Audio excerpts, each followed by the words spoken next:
Hey guys, what's up? Today's video I'll be sharing with you how you can successfully get a job that you want as an international student. So I'll be sharing my experience, the things I learned, the things I did to secure good jobs, and what you can do from the beginning.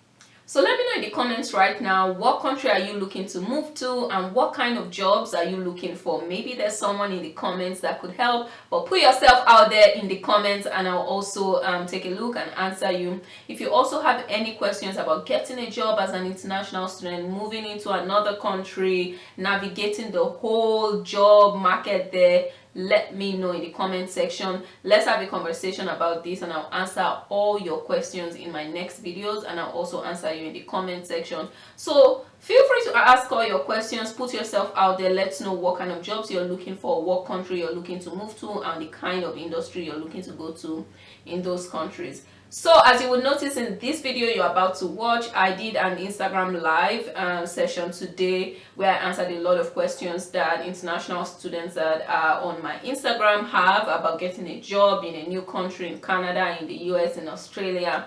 So I answered all those questions and gave really good tips. So make sure you watch the video and ask me any questions at any point and I will answer them. Alright, let's get started.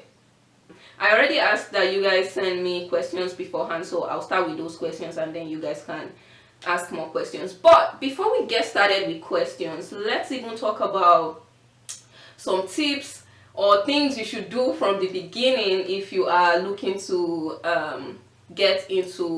if you're looking to get your dream jobs or great jobs as an international student, whether that's in the US, in Canada, in Australia. These things would definitely help. These are things that I did, some of them, and some of them I wish I actually did earlier. So let's just get started. Okay, so the first thing, a bit of context actually. I did a 2-year program, so that means I got the chance to recruit twice. So I recruited for an internship and then I recruited for a full-time job, and in between all of that I was recruiting for a lot of like campus jobs and all of that, and I was the queen of getting campus jobs. Of course those ones aren't like super well paying, but they could add up. So I have a lot of like recruiting experiences, you know, either that's internship or full-time. But this is the gist. If you're going for a program that's a 1-year program and you don't get the chance to do an internship, you should even listen more. Like, it's very important for you to get things right from the beginning, unlike me and some other people that do 2-year programs that get the chance to recruit once. If things don't work out, they can, you know, go through another recruitment. So let's get started. So the first one is, as an international student, be prepared to work harder. Like, from your home country, take out that mindset. Like, you're going to a new country, you have never worked there, they don't know, you know, a lot of things about where you're coming from. Be prepared to work hard. And working hard could mean so many things. It could mean be prepared to apply from the day you land in school. It could also mean be prepared to drop a lot more applications than you've ever dropped in your career. And all of that is fine, and I'll be sharing more about this, but I just wanted to start with that mindset shift. Like, be prepared. No matter how qualified you are, sometimes the fact that you are just from another country and you don't know how to navigate in this new country, things may be tougher. So be prepared to work harder, and we'll come back to this point. The second thing I want to share is, so I'm Nigerian, and like many times, at least in my career, I've applied online, I've gotten invited for interviews, I interview, I get the job or not. You know, that's kind of that's what I'm used to. But the second point I want to make is, in other countries, referrals are more important than you just being qualified or you just applying online. And you will notice, when you first start like dropping your applications online and all those things, you know, you just may not get a single interview, because some people have kind of had conversations with the recruiting manager, they've talked to the hiring manager. Referrals are important no matter the industry. Try. You don't lose anything by getting a referral rather. So try as much as possible to get a referral. And for those of you that don't know what a referral is, it's many things. Some companies have a portal, so the way you apply online. So let's even demonstrate this. You can drop an application online, and you fill a form and all of that. You drop an application. Internally, some companies have a referral system where someone that works at that company can say either drop your resume or say something about you, so that when you apply, the system triggers and say, hey, Doing just applied and she was also referred by Olamide or John, whoever.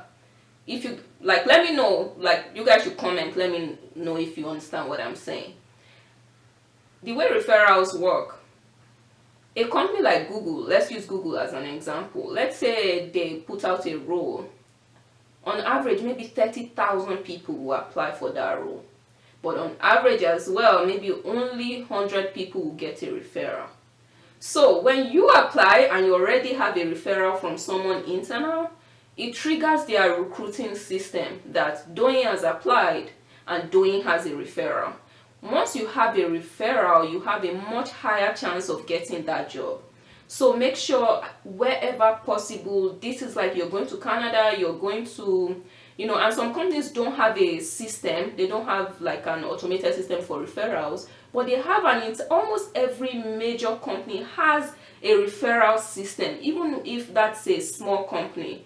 In the US and Canada, they have a referral system, because referral is basically saying, Doyin, what is already working at this job says Uju will be great at this job, and that's what referral is. That's one more person saying yes, you'll be good at this job, and they will place you over at least 1,000 candidates just for that.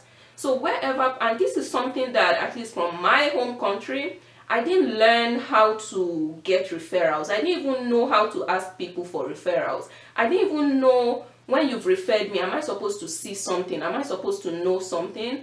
Am I supposed to get an email? Things like that. Those little things. And when you come to these countries, those are things that people that grew up here already know. So you are almost like starting from the beginning. So wherever possible, network with people on LinkedIn. When people, maybe someone that's worked there that's from your home country, or you have the same background, reach out to them.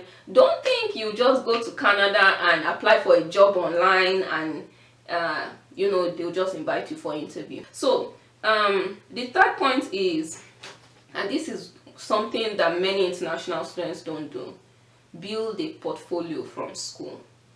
Build experience from school. And this is very important, especially if you are transitioning, if you're changing career. Maybe you were a banker and now you want to try to be a consultant, or you want to be a product manager, whatever that job is. From the moment you land in school, start building a portfolio. Why is this important? You are coming, you think, oh, I have 5 years experience from Nigeria, I worked in a very good company in this. Sometimes they just cannot relate with where you're coming from, and so when people review your resume, they don't pick you. You don't even get an interview. Like, I'll get to like my journey, and like, see, this thing is hard for many people, for many international students. You need to build a portfolio from the day you land in school. So what does portfolio mean? When you land in school, there are companies or startups, or your classmate is trying to do a startup or trying to do something. It might just be even a passion project, something simple. Get on that project, whether you're paid or not. Get on that project.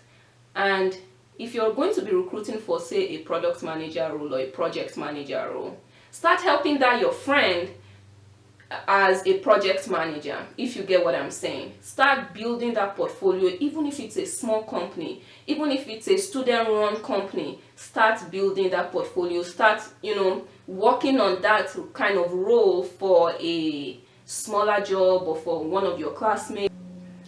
With a portfolio, you're talking about an experience they can relate to. You're talking about, oh, your classmates did this, or is doing this startup, and you decided to be the COO of that job. If you're applying for like a project manager role, and you're already a COO at a startup or at a business your classmate is running, they can relate with that experience. They can relate with, because your classmate is running that business in the US or in Canada, they can relate with that experience. And that little thing you did, those little projects you're joining from the beginning in school, while you're in school and building that portfolio, those things will really matter in your recruitment. And I'll share a bit of my experience. Like, I've gone for interviews where they are picking on that small job or project I did for 3 months. I'm not kidding you. And in my head, I'm like, wait, I was in investment banking. I worked for 5 years actually before going to school. Like, why are you picking this 3 month gig I did? Why are you? That's what you find for many international students. They pick experiences that they relate to. And that's why my recruiting journey, when I was recruiting the first time versus when I was recruiting in my second year, were very different. Because these are things that I did not know before I started, and I was more deliberate about in my second year, like when I came back to school and stuff like that. And it made a lot of difference. So from the beginning, if you can do this, if you can start working on different projects on campus, and make sure you also tailor those projects or those things you do, you can, and maybe you dedicate 2 hours to it per week, whatever. Make sure you start doing those things and they are related to the kind of roles you're going to be applying to, or the kind of industry you're going to be applying to. That's one other point. The next point I want to make is, as an international student, and you might disagree, some people might disagree with me on this, don't change 3 things at the same time. Change 1 or 2 at a time. Don't change location, industry, role at the same time. That you are, and that's a major. Someone asked me a question when on my IG stories about the biggest challenge I had. Don't change 3 things, and I know my advisor also told me this, like, don't change 3 things at the same time. Don't change location, industry, and role. If you were in the oil and gas industry, don't go to Canada. Let's say you were a project manager in oil and gas in Nigeria. Now you move to Canada or you move to the US as an international student, and you say, oh, you want to become a data scientist. You are applying to data scientist roles in insurance in Canada. That's not a good strategy. And my advisor told me that, and I wish I took it. Don't change 3 things. You're changing 3 things all at once. That's not a good approach. Change 1, 2, or don't change 3. Maybe you are from a particular industry in your home country. When you get to this country, explore maybe the same industry or the same role in a different industry, but don't change all 3 at the same time. Don't do it. The other thing is that international students don't do, that I did not do well, especially at the beginning. You guys don't know that you can network with your professors. Think about this. Your professors, or some places they call lecturers. Your professors and lecturers have had so many students over the years, and these students have gone on to work in the places you are dreaming of working at.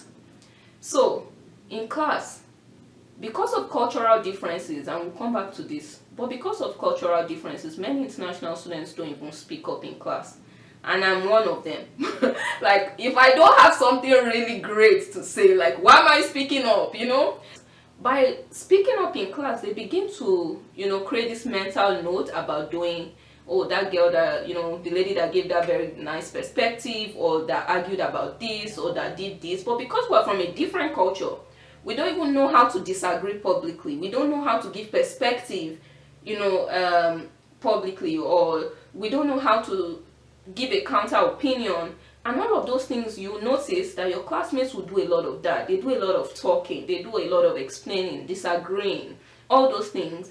And at the end of class, I'm not telling you theory. I notice professors say, hey John, you should come to my office, let's continue this conversation. My sister, my brother.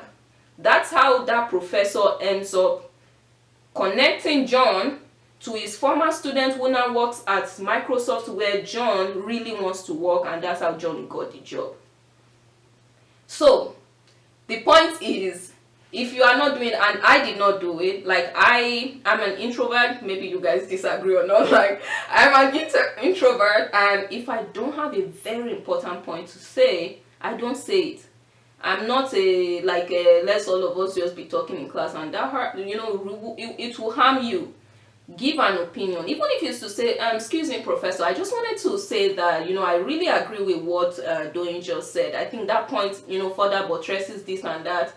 If you like, miss this opportunity, but this is a way I found, like, the people that got the best jobs early on, one professor referred them to a former student. And professors and students have this funny relationship. If your professor asks you for a favor, you likely grant that favor, yes or no? Yes. The very important one, your resume, because before anyone gives you an opportunity to interview, talk more of like getting that job, they are going to go through your resume, and you need to make sure, and I talk a lot about this on my page, about how you can make sure your resume is saying what the right things about you when you're applying to grad school.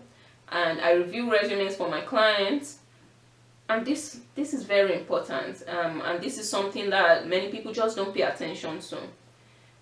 People, you don't get the chance to explain yourself. All they see is your resume.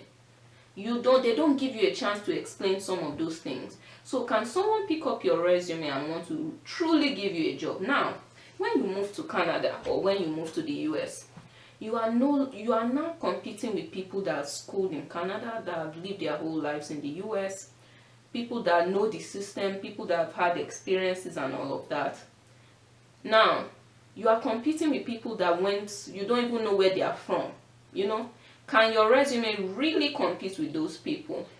And that's where the real problem is for many international students. Your resume is not competing well with the other candidates that are applying to that role. And this is what you can do. On your resume, first, do you have achievements or you have tasks? And this is the big difference when you get to Canada or you get to the US. If you're applying for certain type of roles, on your resume, you have tasks.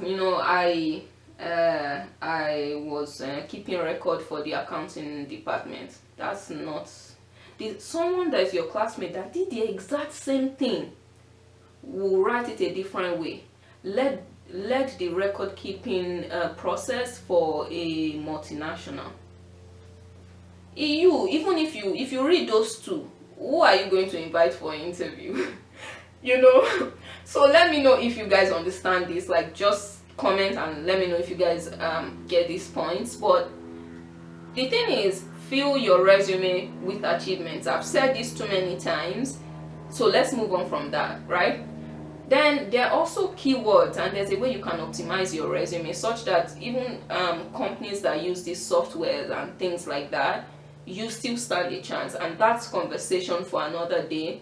But let your resume be filled with achievements. And this is the most important part. The most important part is give context in your resume. And this is the part we as international students miss. You have on your resume, you filled it with achievements, and the company let's say you worked at Seplat keeps coming to my mind for no reason. It's an oil company in Nigeria, and maybe you've worked at Seplat, which is a great company, or you've worked at GTB, Guarantee Trust Bank in Nigeria, right? It's a huge bank. That's a big brand, but in your resume you put GTB or Guarantee Trust Bank, and then you put your achievements or responsibilities, all those things, and you expect that when you apply for this job you are even overqualified. My sister, you are not overqualified. And this is why the person reviewing your resume doesn't know Guarantee Trust Bank, and they don't know how big of a deal it is where you're coming from. Now, this applies to companies and this applies to achievements. And I'll give you examples.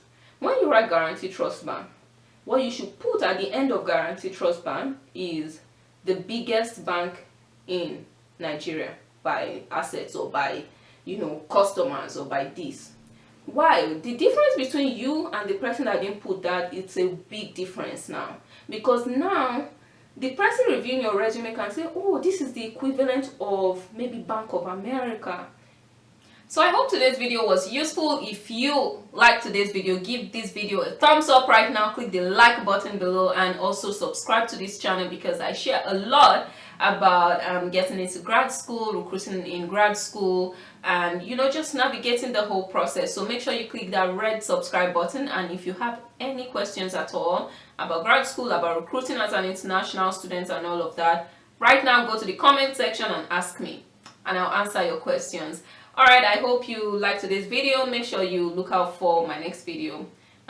Bye.